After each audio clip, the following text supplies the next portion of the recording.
Just to introduce myself, my name is Steve Howland. I'm the Managing Director of Quadrant Farming Solution, both in Australia and in New Zealand. We set up in New Zealand about 18 months ago, and we're firing over there already.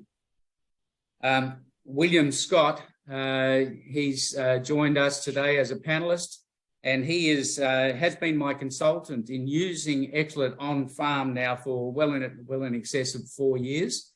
He is very, very conversant with dairy cows generally because he's been a farmer himself, and he's also managing director of his own company called Cow Signals Australia. So he's here today to answer a number of and explain a number of technical aspects of using Excellent. And we're fortunate to have Lydia Whiting from Tasmania. She's just joined us as our marketing lady. She's the one responsible for setting everything up today and helping us understand how to use Zoom. So Lydia, do you want to just explain a little bit as to how the Q&A session will work at the end? Sure. Hi, everyone. Thanks for joining us today. During the presentation, if you do have any questions, there's a Q&A box down the bottom of your screen. Just type your question in there and we'll take about 15 minutes at the end of the presentation just to answer some of those questions. There's also a raise hand if you'd like to ask a live question. If we don't happen to get to your question, we will get back to you after the presentation as well. Thanks, guys. All right. Okay. So just a couple of some basic facts. We've been marketing as Excellent in Australia now for over 5 years. It took a while to get it going because it was a new concept and people had to get their head around how this thing worked. But since then, our sales growth across the nation in all states that have good dairy production has been in excess of 30-35% per annum and just keeps growing. At this stage, we estimate that we've got more than 100,000 cows on the product now and successfully enjoying the Excellent product in their transition strategies. As for stock, we hold stock in Brisbane warehouse. We hold it in a Melbourne warehouse and in Perth. So South Australia is serviced from Melbourne, and some of the New South Wales market is serviced primarily from Brisbane because of proximity. I want to make the point that everything that we show you today is not opinion. It's not our opinion, our views. It's actually information that can be backed by all scientific research from the USA, Australia and New Zealand. We did quite a bit of work with Dairy New Zealand, and they've done 3 trials on the product, and they've yet to publish their results. But we've also got some good practical feedback from farms that are using the product, so that's also included in this presentation. So let's have a look at the agenda. I've just got to, it freezes a little bit, so you might have to be just a little bit patient with me in getting this moving, if you don't mind. It sits there, there we go. Here's the agenda going now, all right? So what we'll talk about today is the critical importance of healthy calcium balance in cows. The effect of low calcium blood levels during transition, what's the health impact on the cow itself, and what are the economic costs to you and the farm. Critical issues that you need to be aware of that we have got our head around very much now on the traditional methods of management in regards to lead feed decad systems and flow packs. We'll talk to you a little bit about, we've got one slide on this, on safety of Excellent. I would recommend you stay right here with us right through this presentation because this information is very new, very relevant on improving your fertility, the fertility side, and how that's happening, and some of the critical measurement elements have just been revealed to us, and we're going to show them today. We're going to show you that there's more profit to your farm, and the reasons: you're going to use your own pasture, you're going to use less labour, and you're going to see that there's potential for more milk solids and obviously less disease. And we'll have a Q&A session and discussions, and we'd like your feedback as to what you're thinking, and anything on your mind, please ask us. Okay, so let's look at this. 80% of cow health problems occur within 4 weeks of calving. So the focus on transition period, this 4 weeks before and 4 weeks after, is absolutely critical to get this right if you want to maintain a healthy herd. And it's a fact that it takes the same amount of time to nurse one milk fever cow as managing 30 healthy cows. So good transition cow management, according to the University of Minnesota, influences the health, the production, the pregnancy rate, and longevity of your herd. So this transition period is the most stressful period in a dairy cow's life. The animals are very, very vulnerable to disease because she's trying to maintain her own bodily functions. She's developing the calf and the colostrum. She's preparing herself for lactation. There's a whole lot of things going on in that animal. And so the key is maintaining healthy calcium blood levels. This is critical. It's important that there's good focus on adapting the rumen at the time. We want to avoid immune suppression, maximising colostrum quality and minimising disease. And William will extrapolate more information on that as we go along. And maximising feed intake is very, very important. The University of Minnesota states reducing the time spent in a negative energy balance by encouraging feed intake is underlined the most important goal of transition cow management. So that's a very, very important area. So the strategies for managing milk fever, subclinical hypocalcemia have been a little bit limited over the years for farmers. You can do nothing. This is going to increase your risk of milk fever and associated disorders. You can blanket treat with IV, calcium drips, drenching, all that type of thing. The other one is the most popular method today in Australia is the negative DCAD diet, and we'll explain how that works and what are the impacts on the animal when you do that. But the idea there, it just induces a metabolic acidosis, mobilizing calcium from the bones into the bloodstream. Now, before DCAD came along, there was this concept of a low calcium diet where you really restrict the calcium intake in the feed to less than 20 grams a day. And this in itself limits the availability of calcium to the animal, and that mobilizes the calcium from the bones also. But that's so difficult, this less than 20 grams a day of calcium, because the feed, it's very, very hard to find feed with that level of calcium in it.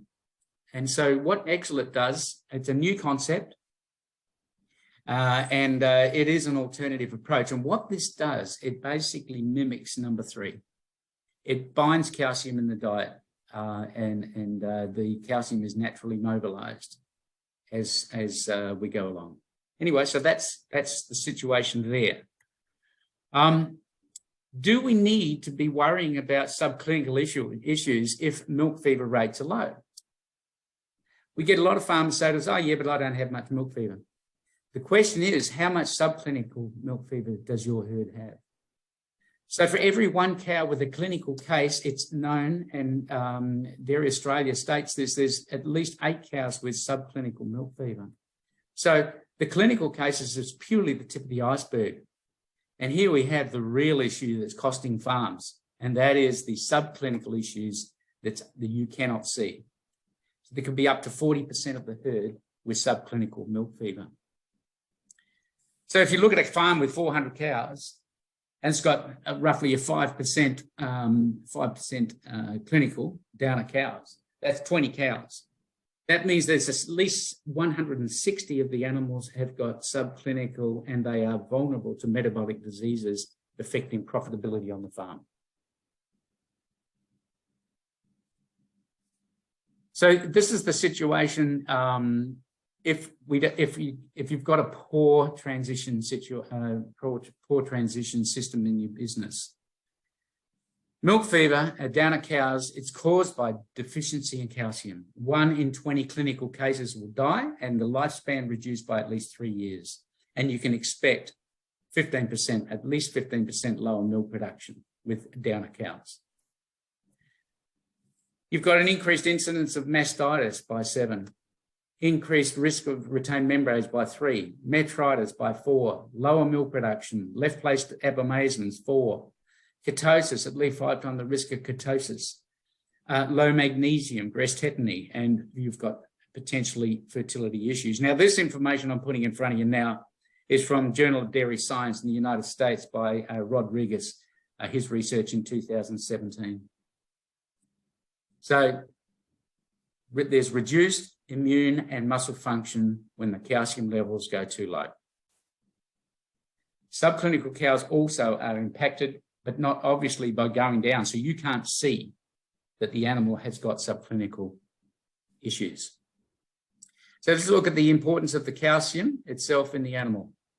Okay, it supports the skeletal muscle function. It's about muscle function there. That's why they go down. If it's compromised, the muscles, she goes down.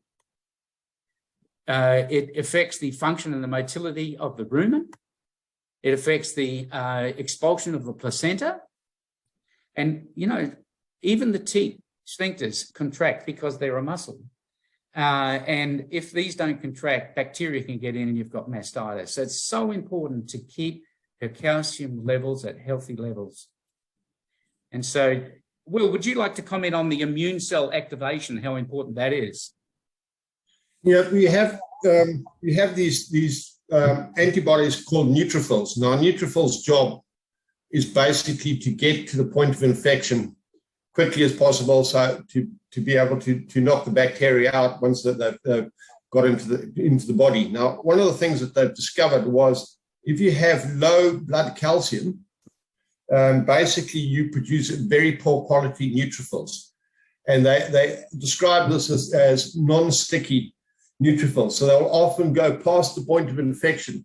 So it takes a lot longer for them to get to the point of infection. So therefore, the bacteria has an advantage to be able to make that animal sick. So calcium is very critical in this whole immune system. Okay, thanks, Will. Okay, let's look at the importance of calcium. What we're looking at right here is a 600 kilo close-up dry cow. Just to maintain maintenance, her body maintenance is she'll use 9 grams of calcium. She needs 8 grams for fetal skeletal growth and 12 for her development of colostrum. So 29% is absorbed. So before calving, her requirement in her bloodstream is only 25 to 30 grams a day. After calving, this is where it really is an issue, and her requirement of calcium jumps by more than 80% because of all the issues of developing the colostrum, getting ready for lactation, and so forth. So after calving, this sudden and rapid demand for calcium, this is important, cannot be met from the feed. So the question is, where does she get it from? And she can only get it from her bones. And she's currently got a reserve, she's roughly got a reserve between 7,000 and 9,000 grams of calcium in her bones. So this needs to be mobilized to keep her strong, to keep her healthy. So this is what it looks like in a graph form. So on the left, the axis on the left, this is your measurement of calcium in the bloodstream in millimoles per litre. And you can see on the yellow line, we really don't want her to go below 2.12 millimoles per litre. That's where she stays above that line, she stays strong and she stays well. But naturally, she will, because of this extra demand in calcium, she's going to go down under subclinical line if something's not done. And the last thing we want to see is for her to drop down below the red line and putting her into milk fever status. So if you look at the bottom axis there, you've got 18 days before calving, 13 days before calving, 8 before, 3, and then at calving, that's where her calcium levels are at the lowest. And then as you can see, she recovers as she after calving, but we need to keep that above that line. The prevalence of hypocalcemia in dairy cows. Now, this is some research that was done in the United States, 1,400 cows from 480 dairy herds in the USA. You've got the lactation number along the bottom, and you've got the calcium in millimoles per litre on the left-hand side. Okay. So you can see the heifers, even 25% of heifers can go down into subclinical. But as they age, there's more risk and more prevalence of clinical milk fever and subclinical milk fever. So your older animals are really starting to get quite productive around that 3rd year, and that's really where you want them to be in peak lactation and contributing to the profitability of your farm. And the last thing you want is milk fever issues and subclinical milk fever issues. Now, just one point on that.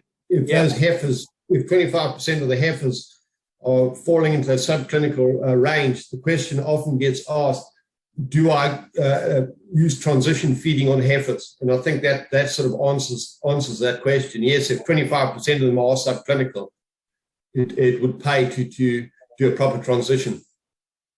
Yeah, thanks, Will. Okay, so clinical and subclinical milk fever is costly to your farm. And it's not about focusing just on the top. It's what's in the middle that really matters. So University of Minnesota state that low blood calcium correlates to the following: ketosis, higher somatic cell count, delayed uterine involution, causing reproduction issues, metritis, depressed feed intake, and reduced milk yield. And that's from the University of the USA. So let's look at a typical farm that's got, let me look, 400 cows. It's got 5% clinical and 40% subclinical. And these are the costs, metabolic costs apportioned by Dairy Australia. So here we have the clinical milk fever. If you've got 5% of the herd with clinical, that's costing you about $8,000 because it's $400 per case. Subclinical is about $125 per case, estimated. That's costing you $20,000. So you're looking at about $70 a cow over the entire herd of 400 cows because of those issues. Great opportunity to save money and add to the profitability of your farm if we get this right. And what's interesting, and we'll show you, that the typical average result of a farm, even using lead feed DCAD, in our estimation and also from research, can still experience this level of metabolic disease. Would you mind explaining this, how the DCAD, what the DCAD stands for, Will, this dietary cation? Yes, so it's actually negative DCAD. Basically, what you're trying to do with this system is you are trying to acidify the blood so we can stimulate the parathyroid gland to produce parathyroid hormone. Okay, so you do this by adding negative ions into the feed. Now, these negative ions will attract the calcium and the phosphorus off the bones, and then they will then go through to the kidneys, because the kidneys wants to try and hold the cow's blood pH in the region of about 7.35 to 7.45.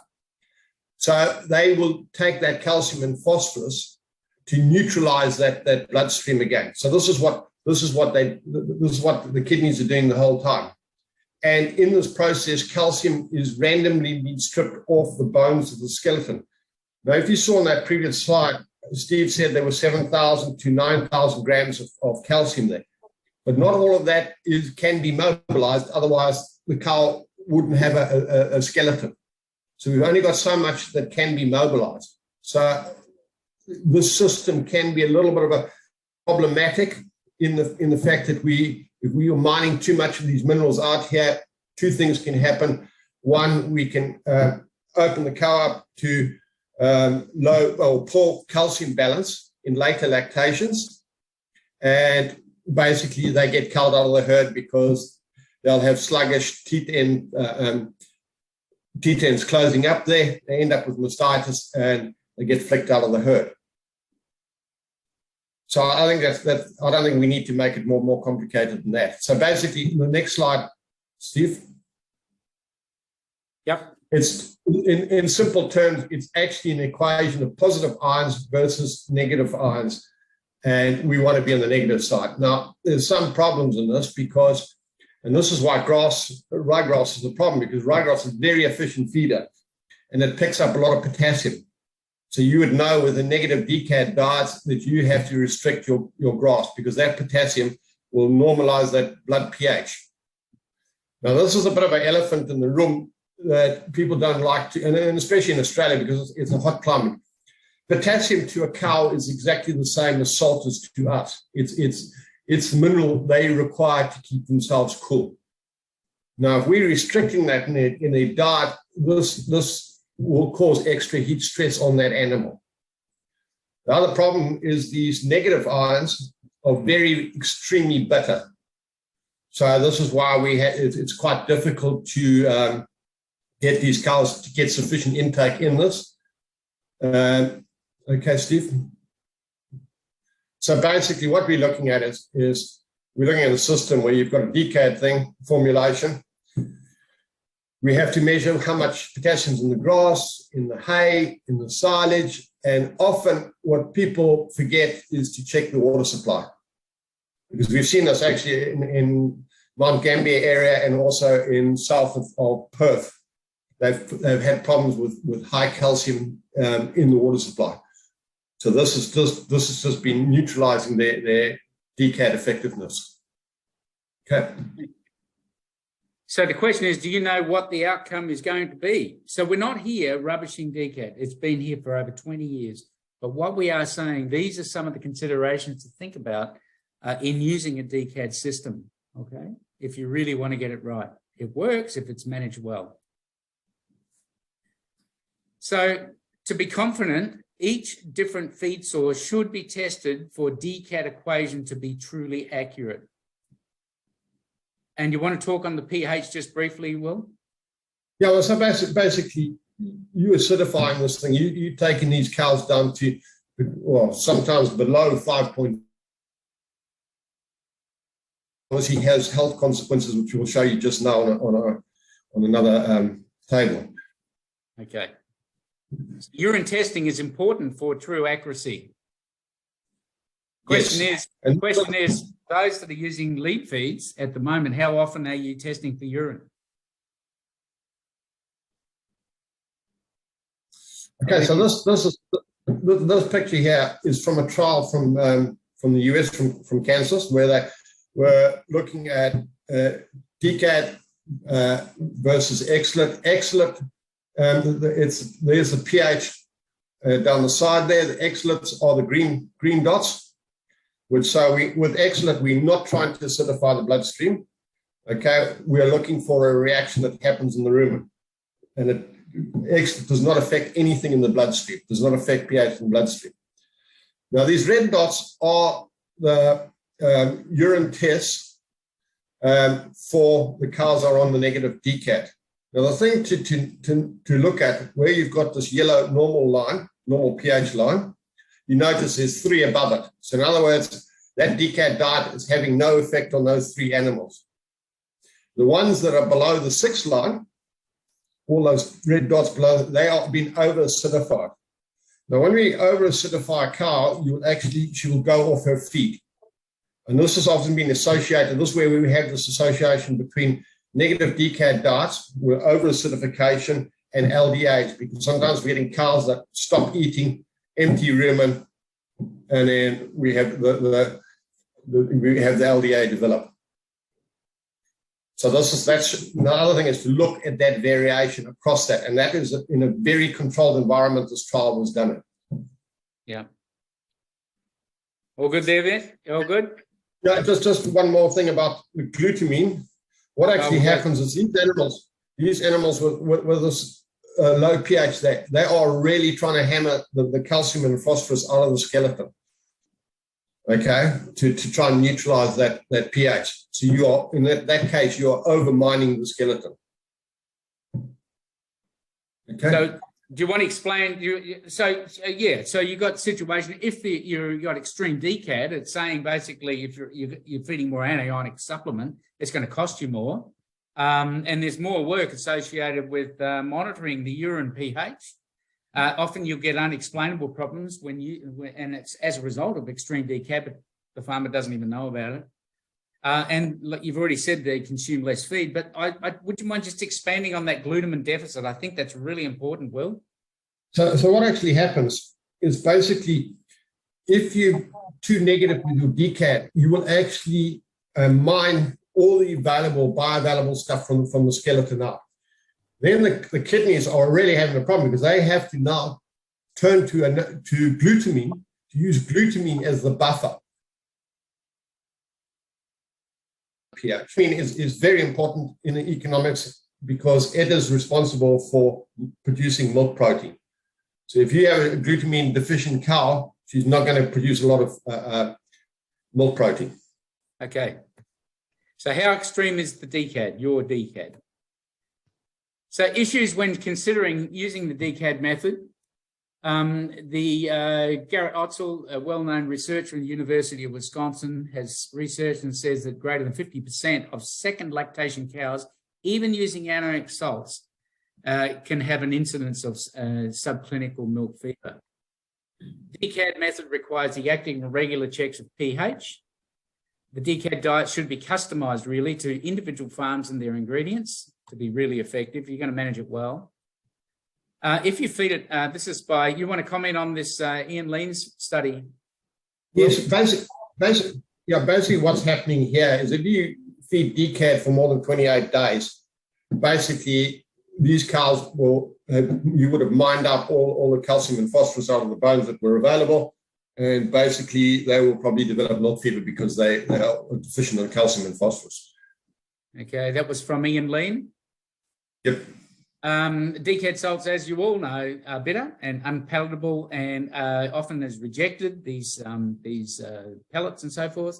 The question is, are your cows actually getting what they need during that 21 days prior to calving?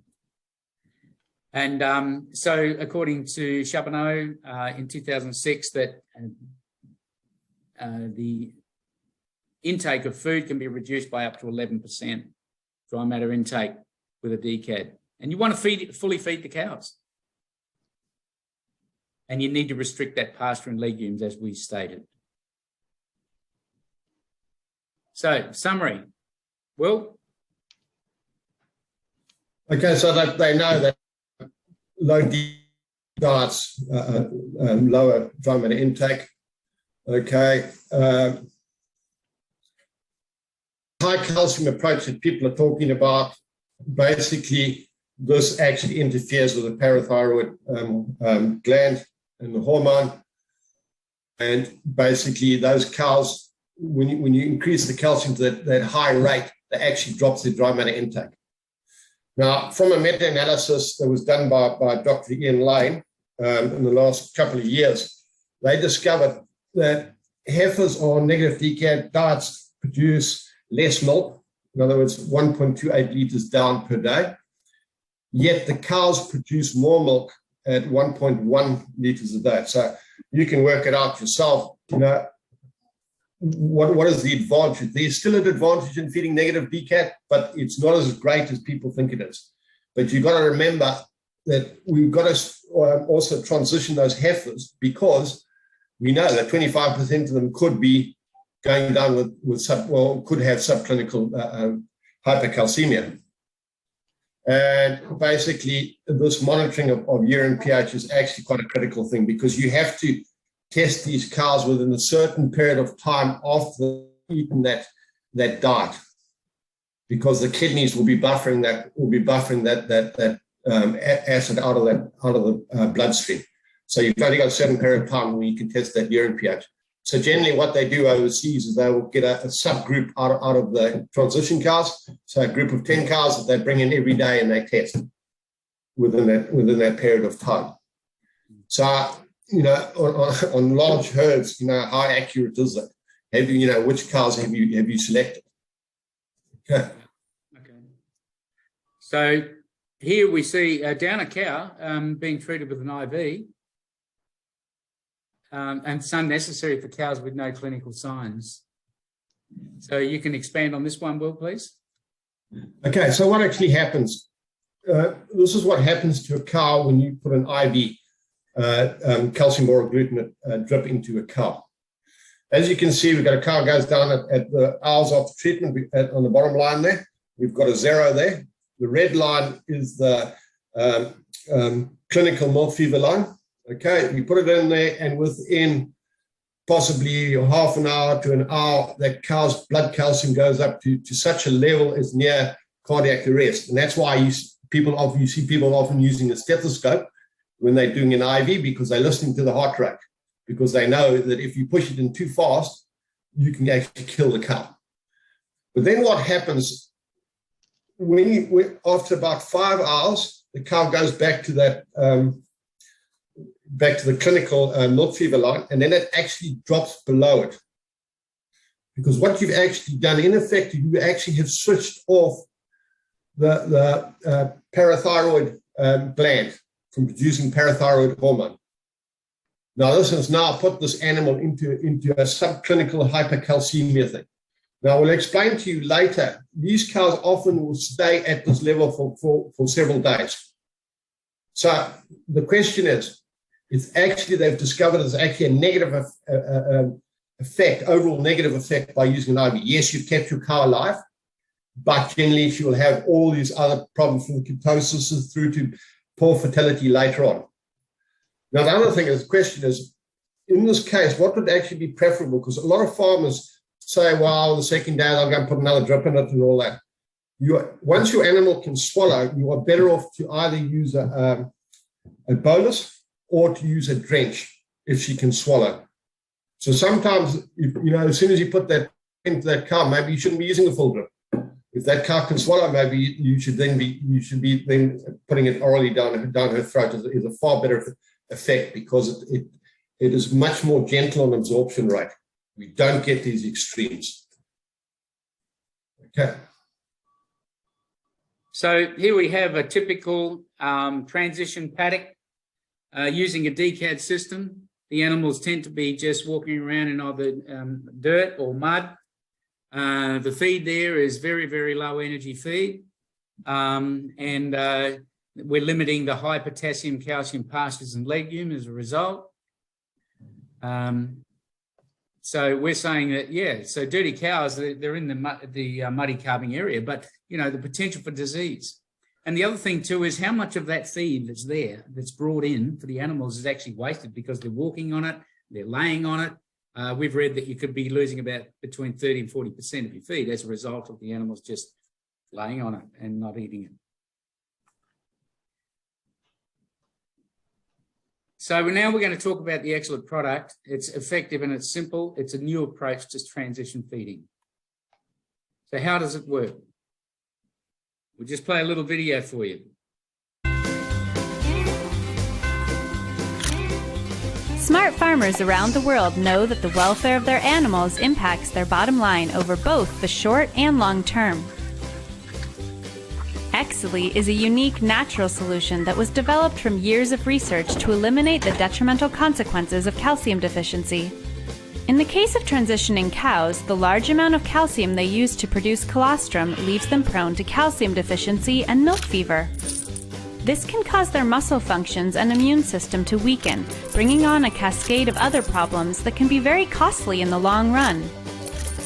On average, 5 to 6% of cows will experience clinical hypocalcemia or milk fever. Showing clear symptoms, these cows require treatment with an IV calcium injection.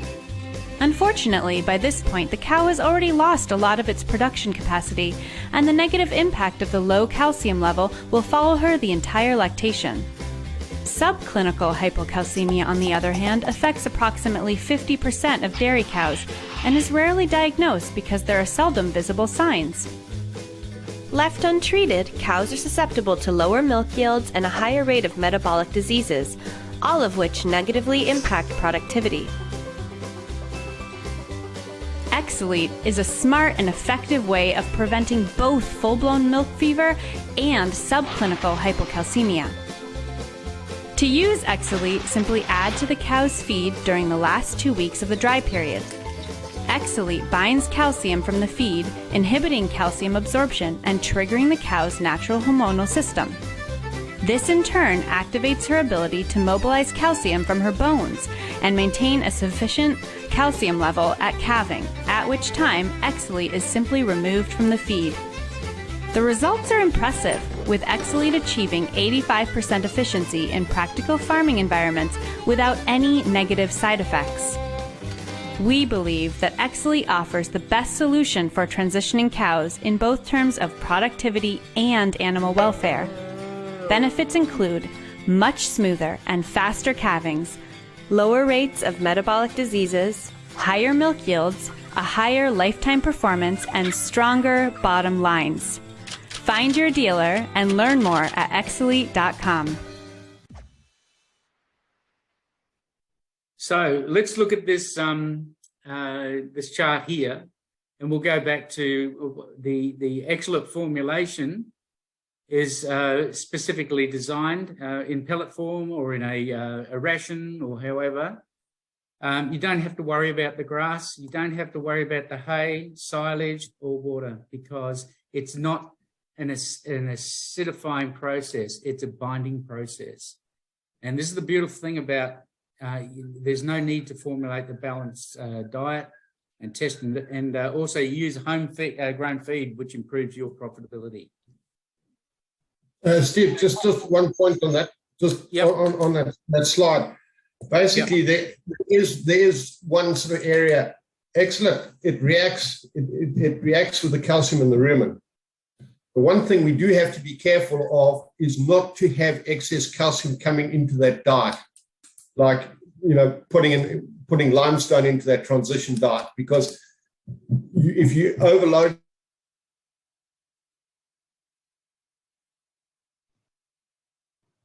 Just got a bit of a freeze. Hopefully he'll come back on in a moment. We probably want to avoid in that transition period. You're freezing. You froze a little bit there, Will. I just wanted to make sure that you got that through. Okay. So here we have a very, very happy customer who's been using it for quite a few years here in Queensland. You can see that high potassium feeds can be transition friendly. And he's been using it for quite a few years and loving it. So I'll just go through the advantages of Zelit using pasture-fed cows. And Will, please stop me anywhere that you think you can add something to this. And so it's a natural process of mobilizing calcium before calving. It will only mobilize what's required to keep that blood level healthy. It's simple to use. You can adjust it to any feed system, TMR, fed in the dairy, however. It's very, very straightforward. You can add it to milk rations, and it facilitates the rumen adaptation, offering a lot of flexibility. Do you want to comment on that? Just on that milker's ration, when we make a statement, add it to milker ration, what has been done on some farms is say that their milker ration was designed for 6 kgs for their milking. What we have done in the past is actually give those transition cows half that amount. So in other words, they're going to be getting half the calcium intake there. And that system can work like that because we're not overloading the calcium. That's not giving them the full 6 kgs. If you fed the full 6 kgs, we'd have too much calcium coming into the system and it would be ineffective. Yeah. And so you got that rumen adaptation there. Basically, it allows us to feed a very similar ration to the transition cows and very similar to the milking cow ration. Okay. It is known, and we will show you examples where the colostrum quality is actually improved. We've had people say a lot of times that the incidence of mastitis on fresh cows is reduced. Cleaner calving environment, you don't have to restrict the pasture, no muddy paddocks, less mastitis, healthier calves. Reduced milk fever, clinical and subclinical, means higher peak lactations. The labour is an issue nowadays, very much. It's always been an issue, but I think it's becoming more of an issue. You can reduce your labour requirements in your transition paddocks. That's good. Minimises feed wastage, and it's a neutral taste. You don't get any feed rejections or sorting with this product. And I'll show you the next video will show you some cows eating it. We put the little white specks in the grain mix is the actual Zelit. So just, this is a farm in Queensland.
I was there that day and I just watched them. They emptied the entire trough.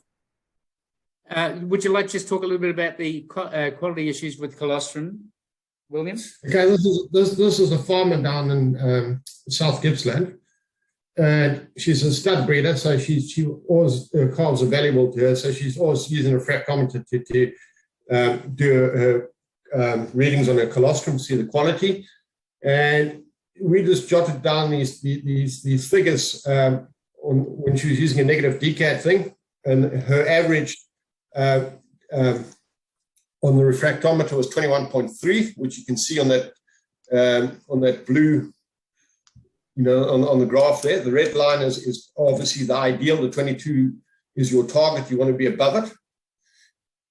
You can look at the bar on the graph. Basically tells you the range of where those animals were.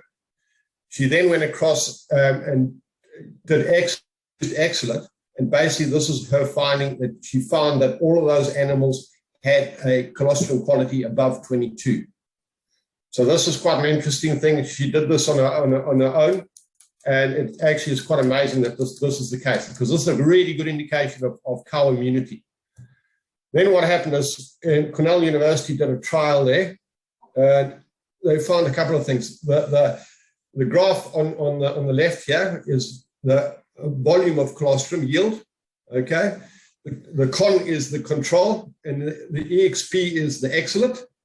So we notice the excellent cows produce less volume of colostrum than the control. But then we go across to the right-hand graph there, and there's that line. It's obviously a different scale. In the States, it's 5,000. You can look at the quality of the colostrum, the red one being the excellent, and you can see it is much higher than the control. So we'll get into the fertility now. This is very, very interesting stuff, and we're not all that far away from finishing this presentation, so please hang in there. Okay, Will. Okay, so this is a trial done at Cornell. Okay, again, the excellent is the red line, and the blue line is the control. And this is what they found. So on first service, you can look at the first service conception there. Basically, they got a 60% conception with the excellent. The control only got 40%. Now, if we move it up to days, this is days in milk on the bottom there, we move up to about 150 days. Only 10% of the excellent cows were still not in calf, whereas 30% of the control cows were not in calf. Okay, Steve? So now they also looked at the time to pregnancy, okay, by the treatment. Again, the excellent cows were 70 days versus 89 days to get 50% of the herd pregnant, okay? So we look at these things. It's considered for every day that you're not in calf is going to cost you between $5 and $7. So there's a 19-day difference. So it's 19 times 5 or 19 times 7. Now, this is the other thing they did in the trial, is they went and they further analyzed the subclinical hypercalcemia animals, and they actually recategorized, they broke that group into two, okay? Now, keep in mind what I said to you about the 4-in-1 drip. Basically, those cows in the yellow line, they had stayed in that subclinical area for more than 3 days after calving, okay? What they discovered, that only 40% of those animals became pregnant by 150 days.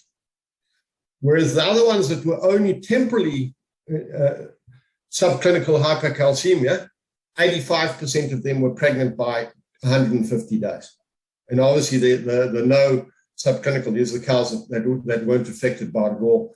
They were all pregnant by about 145 days. So that's telling you that calcium status has a direct effect on the fertility of your cows in later lactation. And that's why I come back to this thing with heifers. As dairy farmers, quite a lot of heifers get culled out of the herd because they don't get pregnant. This could be the reason. Yeah. Go, Will. Okay. Reasons for improved fertility: good calcium balance improves digestion and health. Well, obviously we get a better energy balance there as well. Better ruminations, better uterus health because we can expel the placenta out. Okay. Overall, less disease with mastitis, basically because we have good T10 sphincter closing, and we get better immune function because we produce better quality neutrophils. Now, I'll just talk on the safety issue. It has been the Commission of European Communities amended its list of accepted additives using animal feed in 2004, allowing the synthetic zeolite to be used in reduction of milk fever. European Union dairy farmers offered a safe alternative to DCAD. The CEC formed the opinion over the years that the efficacy of zeolite, which is what this product is, was sound in reducing milk fever in dairy cows, no adverse side effects on the cow, calf, milk, or food and the environment. And it won the Innovation Prize in France in 2014 and the top 10 new product at World Expo, Ag Expo in 2017. But just on that note, you've got to realize that zeolites are actually used in the human food chain as well.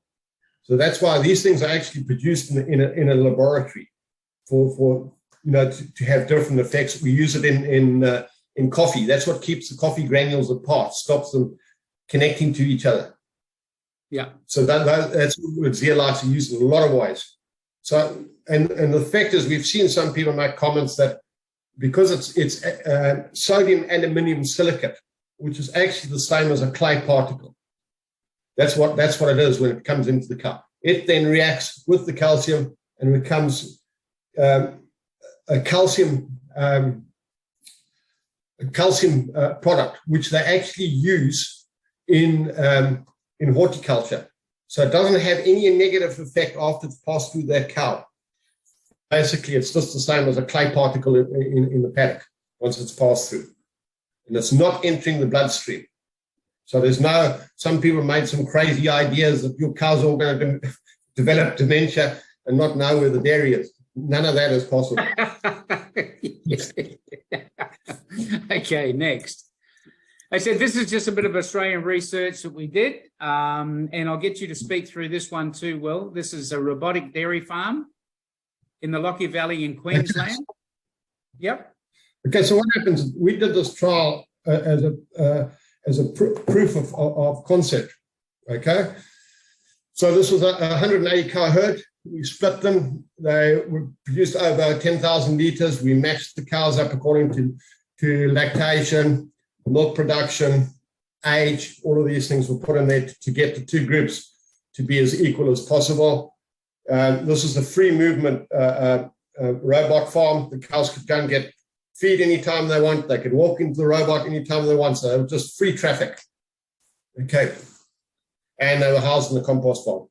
And then basically we had this dashboard of we were recording all of the stuff from these cows for up to 82 days into lactation. Okay. So, yeah.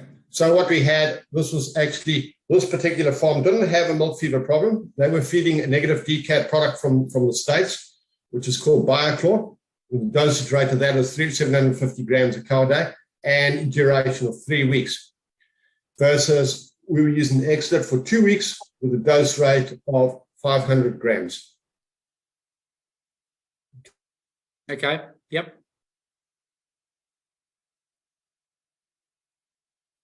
You there, Will? Okay. Yeah. So what we did is we took blood samples from these cows from early on in the transition all the way through to calving, which is the day 0 there. Okay. And then we took it up to 3 days afterwards.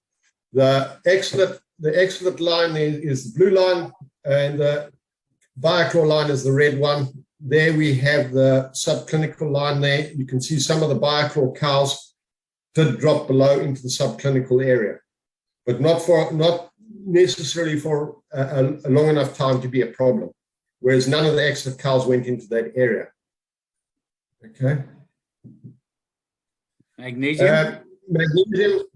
we saw that the Xlet did react a little bit with the magnesium, but not to any negative effect. But and the same thing with the Bichlor. We generally do feed cows extra magnesium in diets because sometimes it's deficient in pastures. Yeah. You're recommending. Yes, it enhances the. Sorry, Will. Yes, it enhances the parathyroid hormone. That reaction with the gland, it just magnifies it. It makes it much more efficient. Okay, so we're using magnesium oxide or sulfate? No, magnesium oxide. So we don't want any palatability problems. We don't want anything affecting intakes. Okay. Okay. Now this is a very interesting thing, and it's something that's coming out now from the States on a trial, and they actually have realized that phosphorus is possibly more important than calcium in this transition period, because they've discovered if your phosphorus is too high, it doesn't really matter what the calcium thing is doing. You can still end up with a milk fever. So this was the interesting thing, is that Zelit dropped that phosphorus level right down low. And this is possibly why they're thinking that you might have had a far better overall effect, whereas the negative decad diet had virtually no effect on the phosphorus. And maybe this is where it loses some of its efficacy, because it's not reacting with the phosphorus, it's not affecting the phosphorus. Yeah. Okay, then again, this is the Zelit cows produce an extra 328 litres of milk in 82 days over the Bichlor cows. Milk solids, they produce in that 82 days an extra 11.5 kgs of milk solids. So I mean, you can look at that and put that into money terms, you know, what you get paid. So if we compared the milk yield, the Bichlor cows produced on average 35 litres versus the Zelit cows produced 39.6 litres. Milk solids 2.49 versus 2.63.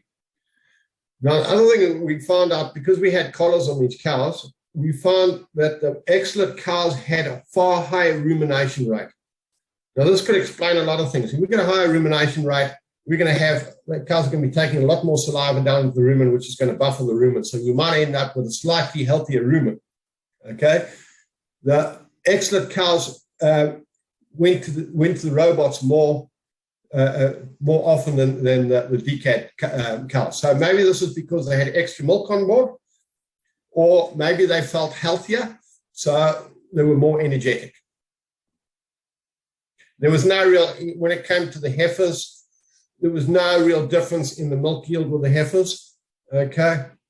If you go, that was all animals I told you about before, but if you go right across to the right-hand side, you can see the difference in the mature cows. That the Bichlor cows were 37.5 versus 42.9. So the Zelit had a real positive effect on second lactation and above cows. Whereas there was no real, it was just flatlining for the heifers. Now it's all well and good to be talking about. It's all well and good to be talking about how the product works and all that type of thing. But let's talk about the economics. Now we're going to introduce you to one of our customers down in Tasmania. He's got a lovely farm just out of Hobart. Now he was using a decad system in 2016. He had about 400 cows at the time. And 2017, he went over to Zelit and he had about 450 cows. You can see there his milk fever dropped dramatically. This is from him. We've got a video testimonial from this man you can have a look at later.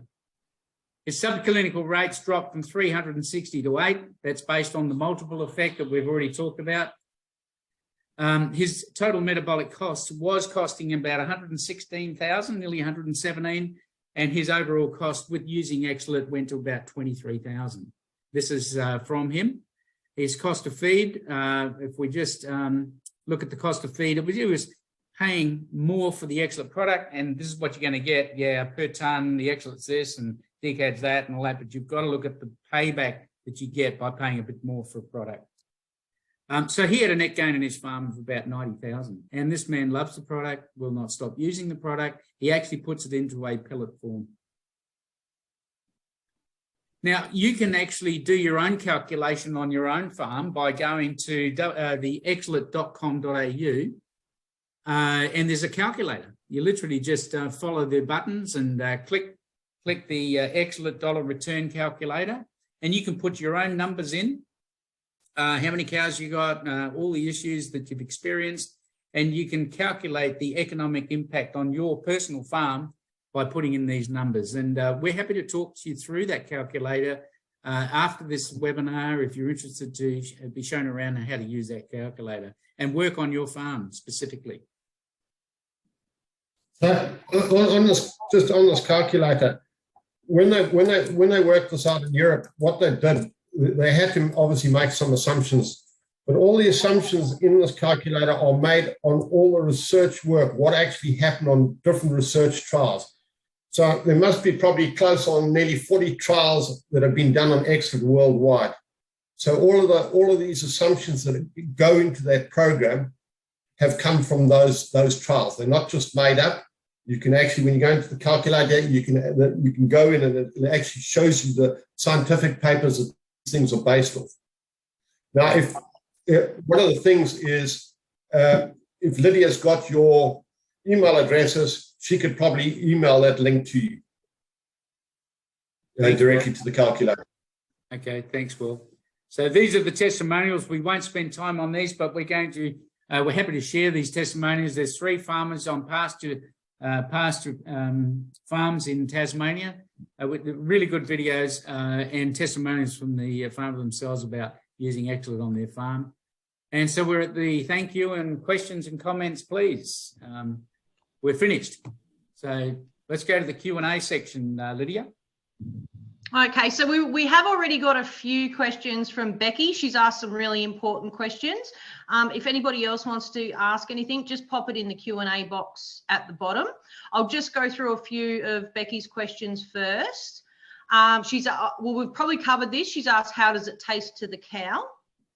So there is no palatability issues. The cow really doesn't know it's in there. So you can mix it with your grain or in with your mixer wagon mix and they won't know it's there basically. Another question is, can it withstand the heat used during the pelletization process? Yes. So yeah, if Becky wants to get it mixed in with her pellet, is the heat going to affect the product? Okay, just the other thing on that point of making up a pellet or something like that, we are there. If you need a recipe or something like that, contact us. We can help you with your stock feed companies. Several stock feed companies are putting it into pellets already. So it obviously depends where you are in the country. But do you see any problems with heat affecting the pellet, the Exlet product? Absolutely not. No, absolutely not. It's that's why it's such a stable product. It stores for years. You know, it's a very stable product. It doesn't pick up moisture or do anything, anything like that. So it's not something that's highly reactive with the atmosphere or with the pelleting process. Another important question. So what happens if I fed it to my milking cows, and how serious are the effects if I did? Yes, you will get milk fever. You feed your milking cows, they will develop milk fever because what it does, it will bind the calcium in the diet, and the cow will go down with it. So this is something that we sort of warn people: if you're going to use a mixing wagon to feed it out, make sure the mixing wagon has been emptied out completely, so there's no Exlet left in the bottom of the mixing wagon. If you're going to do that. Well, Will, I have a question. I wonder if you'd expand on it. It's in regards to your experience with the University of Queensland, where they found cows going down using Exlet. What happened? Okay, so basically what they were using a negative decad diet first. And they were getting very, very poor results. They were getting a lot of milk fever that seemed to have no effect on it at all. So anyway, they said, look, let's try this Exlet. So we put the Exlet in there and we got 100% milk fevers. Every single cow went down with milk fever. So then we went back and we said, well, what is going on here?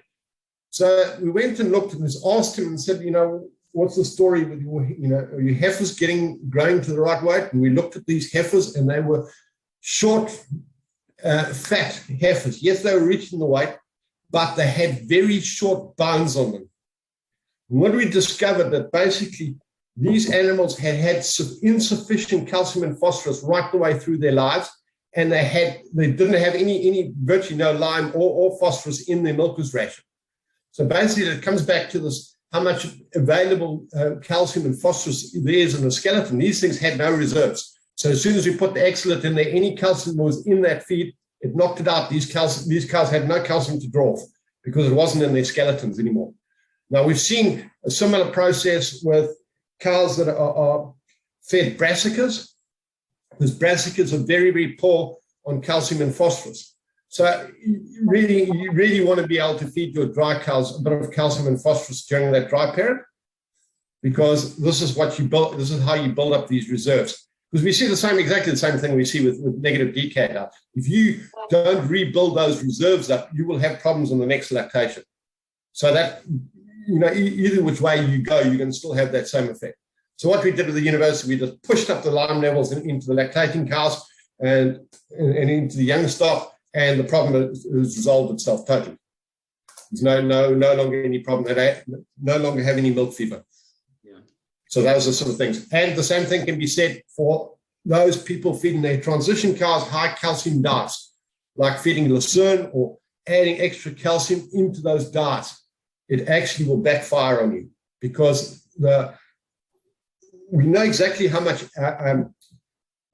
calcium Excellent will actually bind with.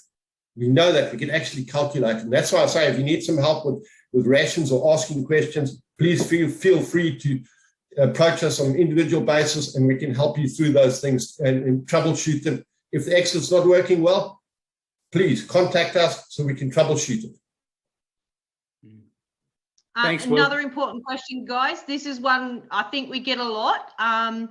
Does it bind up other minerals or elements?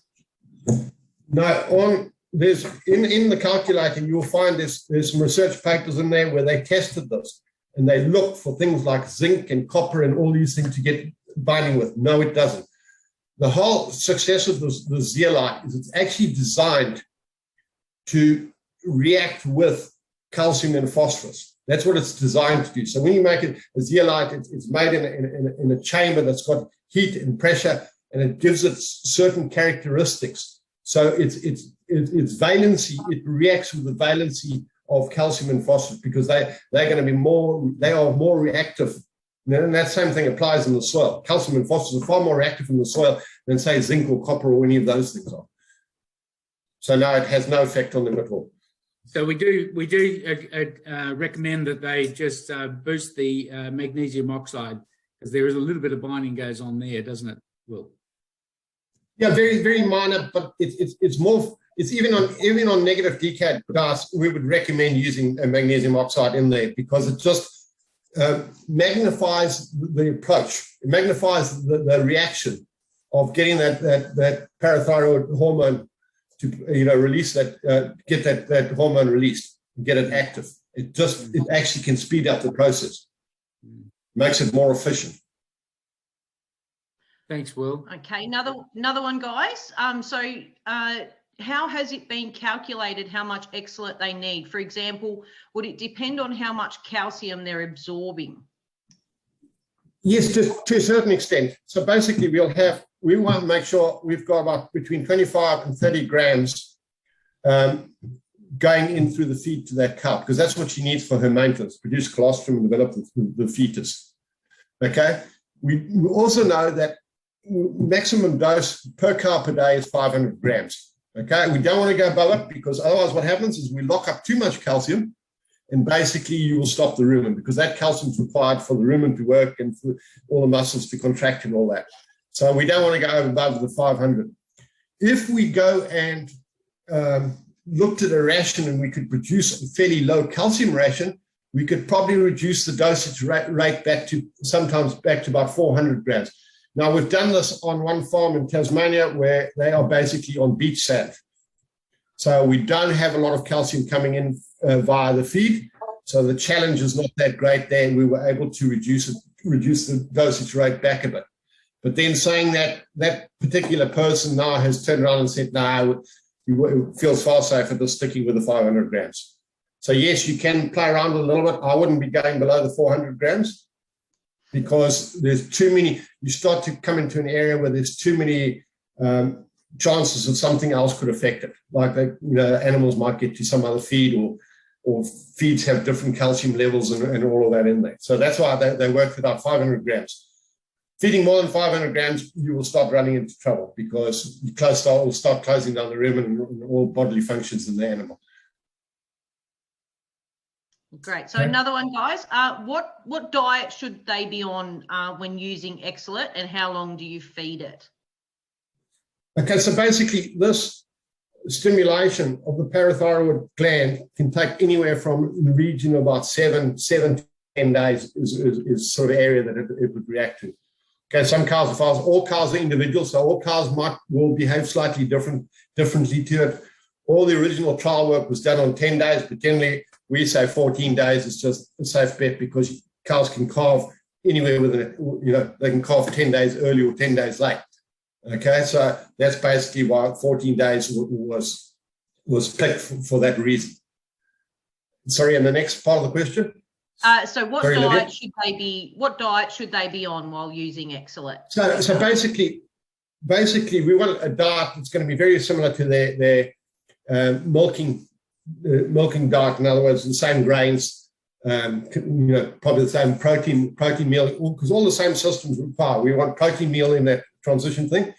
So whether it's canola meal or cottonseed meal or whatever, the same grain that you're feeding your milking cows, you'd ideally want to use. The only thing going to drop out of that system is you're going to drop out the lime. Okay. Basically, you want to chuck in probably about 6 or 7 kgs dry matter of your pasture or your silage or your hay, because this is one of the special things about this product. We can actually utilize the most energy dense feed on that farm. Now, the more energy you get into that cow, the better she's going to calve and the healthier she's going to be. She's going to push that calf out.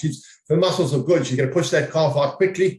If you push a calf out quickly, basically you end up with a healthy calf, okay? Because it's not stuck in the birth canal and breathing in fluid and things like that. So you get it out quickly. You get better quality colostrum, so that calf benefits from the better immune status of that cow. So it's a winner all the way around if you increase that density of energy into that animal's diet. And the same thing, another thing, we want the same things we do with negative decay things. We want to also get enough fiber in there to cause the rumens to get the rumen stretch. So we're giving the cow the ability to be able to eat more day one after calving.